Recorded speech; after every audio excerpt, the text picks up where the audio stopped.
Please welcome to the stage Steve Forbes and Jessica Simpson, founder and chief operating officer, Jessica Simpson Collection, philanthropist, singer, and actress.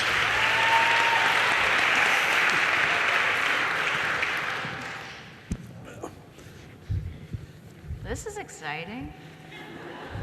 Well, for me, it's a little bit unnerving. I can't imagine that. I'm accustomed to doing focus groups, not interviews. This is sometimes somewhat even more unnerving than doing a presidential debate. Hopefully, this will go better than my presidential debates, which is why I'm here instead of a presidential library. But it is a great honor to have you here. And one of the most astonishing things about your career is that there have been plenty of entertainers over the years who've tried to go into fashion and accessories. And they either flame out after a brief success, flop from the beginning, or have a very, very narrow focus. You, on the other hand, over 30 different product categories, over $1 billion in sales, continuing to expand, coming up with fresh new ideas each year while you're doing your expansion. So if you had to describe your business in 140 characters, you can do more, you're entitled, but how would you describe it? My business is the heart of who I am. It truly is from a place within. Like, I want to make every woman feel confident in what they're wearing and in their shoes. I do feel like we're very fashion forward, but we also listen to the consumer. And I mean, I have been every size on the planet, and I feel like I understand women, and I just know how to dress them. I know there's all different kinds, you know?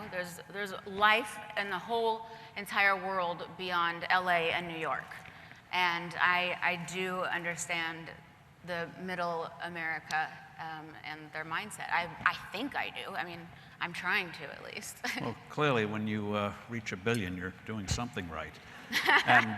And just a quick question. Why is it that so many brands in clothing assume, and I get it in our family, we have 5 daughters and friends, they don't seem to go above size 2. What's with that? Why do they all want to make you look like skeletons? I told you, I think beyond New York and LA. One of the things you've said that counts for your success, maybe you could talk about a little bit, is consistent image. You know what you are presenting. You have good stuff, but it's reasonably price point, but you go for all ages, as you say, all sizes. Mm-hmm. Describe what goes through your mind as you see what you put out in the marketplace. When I'm in approval meetings or inspiration meetings, I think of what I want my Nana to wear and what she would feel comfortable in. And I also think of my little 2-year-old Maxwell and what she would be adorable in. And then, you know, it crosses all ages, and I try and focus on what makes a woman feel beautiful and the integrity of that. And sometimes it's a really great pair of high heels. You've said that in terms of your clothing and products that you try to have that fun and flair and fun details, mm-hmm. a little bit of lightness.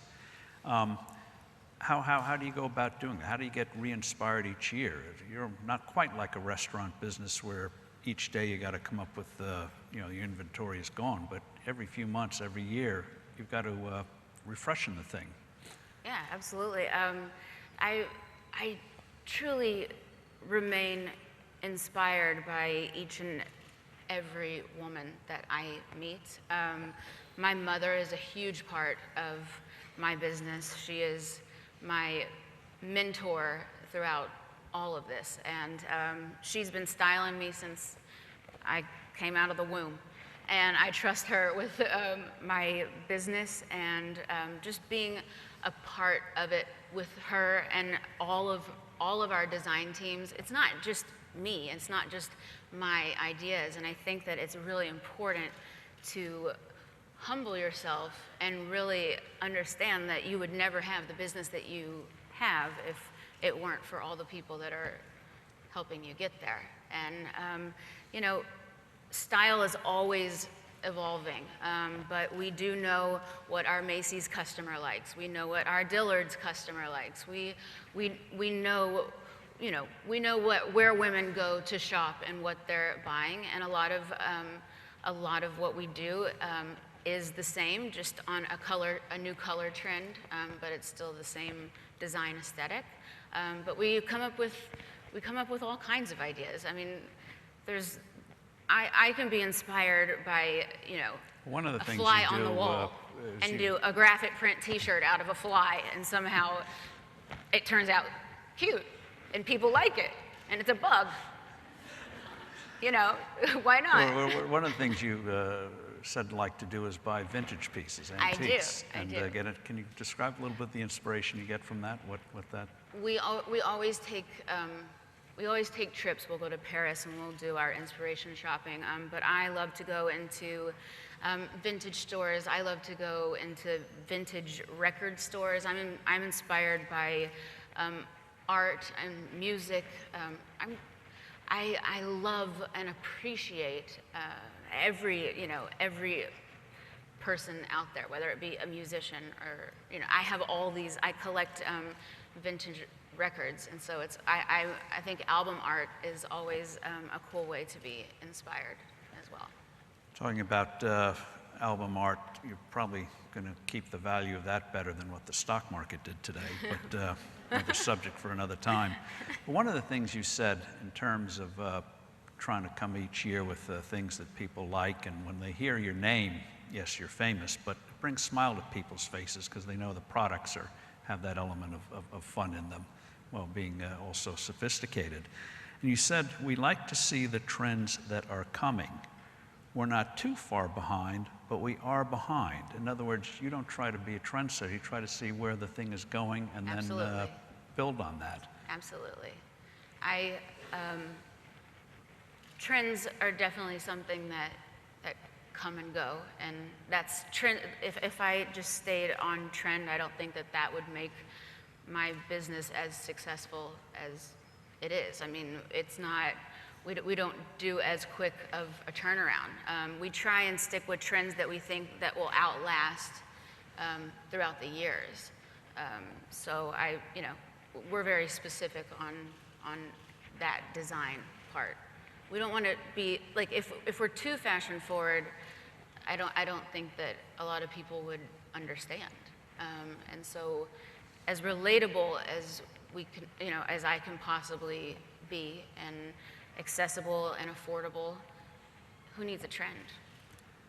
Well, what you say gets to one of the things, in addition to a consistent image, is you referred to the trust in the Simpson brand, that when you come up with something, people know they can trust you. And I remember years ago when Brooks Brothers was having a very rough time, we met with Ralph Lauren, who once worked for Brooks Brothers back in the day, or at least admired it. And he said, with an entity like that, or any entity, he said, people who go in there, they're not maybe a fashion aficionado, certainly not men, but they have to trust you, that they can buy from you and you're not going to let them down. Absolutely. And you seem to recognize that. You don't want to be edgy, so you might end up embarrassing your customers. They have to feel comfortable that you're going to be their friend. I think that my brand has surpassed my name and my celebrity. We're coming up on our 10-year anniversary, which is, I can't even believe it's gone that fast.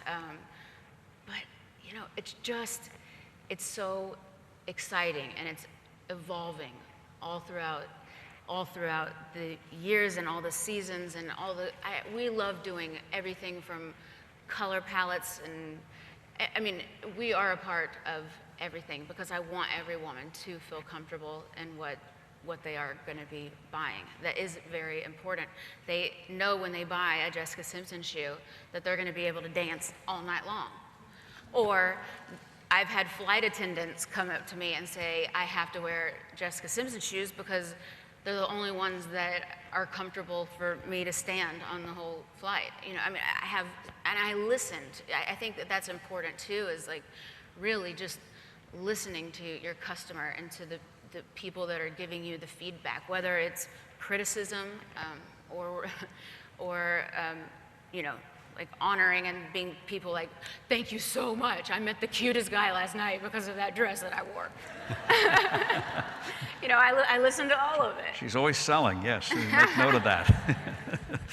But you have been quoted, and obviously you are very hands-on, but you alluded to a few minutes ago that you have to have a team. And so often when people go into they achieve celebrity and then they try to do something like you've done, they flounder because they don't know how to pick people. They don't know how to stay on top of it, and the thing gets away from them. How do you stay on top of it? How do you build a team? How do you bring in the talent? How do you have systems where you can learn to trust that talent and not be betrayed and find that something was done in your name that you didn't want done? I am a family girl. My whole family has always been a part of my business. We all picked up from Texas as my dad being a youth minister, and we moved out to LA to make it happen. And we did. I feel like I was always taught to just believe that success is right around the corner. And I truly feel successful, but there's still so much left to do, and I think that in not stopping or thinking that, okay, well, wow, that was great. Now I'm done. You know, just always looking forward and looking for a new adventure and staying authentic to who I am and to what my brand is. I think that the team around me respects that I give them the credit, and they want to work for me. They want the line to succeed because they believe in me. And so to surround myself with family and the people that work on the collection, it's the heart of my business. And I appreciate each and every one of them, and I would never, ever take the credit. Apropos of that, as you scale the business up, are there, when you look around, or your mother, whom you work closely with, that's quite something, look around, are there lessons out there, either, gee, that was successful, that's something we can learn from, or mistakes that others made, oh, we've got to avoid that as you I think get we bigger can and bigger? always learn from other people's mistakes. I mean, being in the public eye for so long, I've made a ton of mistakes, and everybody knows about them. But I look at my mistakes and any sort of failure that I have gone through as a lesson to be learned, and I work through it. What's been success your follows. most surprising business lesson, either positive and negative? You know, My most surprising business lesson? That I don't have to do it all on my own.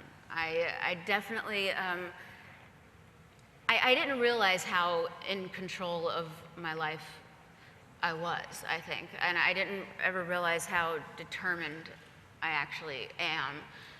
And I shock myself all the time. And like, I look back and I'm like, wow, this happened. Like, you did this, Jess. Like, I think it's about finding like that inspiration within yourself constantly.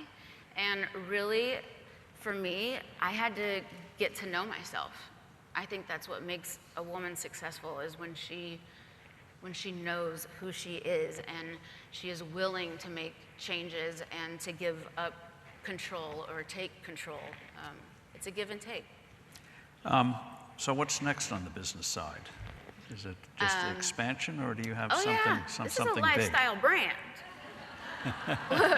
We got more life to live here. We're about to launch Home, which is extremely exciting. So people will be sleeping on bedspreads that we've created, which is so fun because I love interior design. And then we're about to launch Baby, which I definitely know a lot about. You know, those onesies that are easier to get on and off, trust me, I know which ones those are. And I hope to make it as fashionable and as cute and, you know, and as accessible, because when you're a new mom, changing a onesie 14 times a day is not fun. You alluded to earlier the weight, and it seemed to surprise the paparazzi and the tabloids that you become pregnant and you might put on weight, and it might not always be easy to lose. It's amazing. Oh, I think that actually in the press I've been fat for like 8 years or something. A couple of things on that. How have you learned to develop a thick skin, or at least learn how to deflect this? Because if you took it to heart, I mean, it would destroy you. How do you learn to cope with that? If I took what, you know, people's opinions about me or whatever sells magazines, you know, if I took all of that to heart, I would not be sitting up here talking to you and to all of these beautiful people in the room. I'm good at brushing that stuff off. It's not to say that it hasn't not made me cry. I try as hard as I can to not listen to it and to not read it, but we are human. And you do know what people are talking about, and you do know that the opinions that people form, but I think that I just don't have that opinion about myself, so it's easier to not listen to it. I think that if I were to actually listen to it and take it in, it would destroy me. But the fact that I can listen to it and it makes me, you know, want to be a role model for all the women out there that feel that they have been in that same place, whether it's, you know, a teenager in school being bullied or, you know, a lawyer at work, you know, one of the things people are talking bad about. Like, I mean, I feel like I can relate to, all those women can relate to me. One of the things you seem to have demonstrated is turning the tables. When you were hit for the weight, you did a TV thing on what is beauty in various cultures. I did. Take advantage of it. Mm-hmm. Then you said something very interesting about the weight. You said, I got so much scrutiny for putting on extra pounds, but I think the decision not to make myself anorexic was actually great for branding, because when you're really, really skinny, not everybody can relate to you. It's kind of true, right? I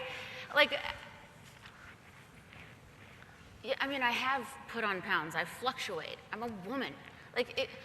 Guys do it too, believe me. I definitely go up and down with my weight, and I'm very honest about it, and I'm not shy about it. It's okay. So I wanted to eat a piece of cake or two, you know, like I feel like we all deserve to enjoy life, and if I'm, you know, 5 pounds heavier, if I'm 50 pounds heavier, if I'm 5 pounds lighter, I just don't think that should define who you are. But I was proud of myself throughout that time period. I was proud of myself for not going out and just doing every crash diet and trying to get as skinny as I possibly could, or just not eating. I mean, it wouldn't have been. Well, it's like your business. You define it. You don't let others define it for you. I do not let others define me for me. A couple of quickies, and then we'll get to questions from the audience. You were quoted saying, "I want to sing again." Are you going to do that? Absolutely. I started out with music. My first record deal, I was 14 years old. It is something that it's just my soul. It's my heart.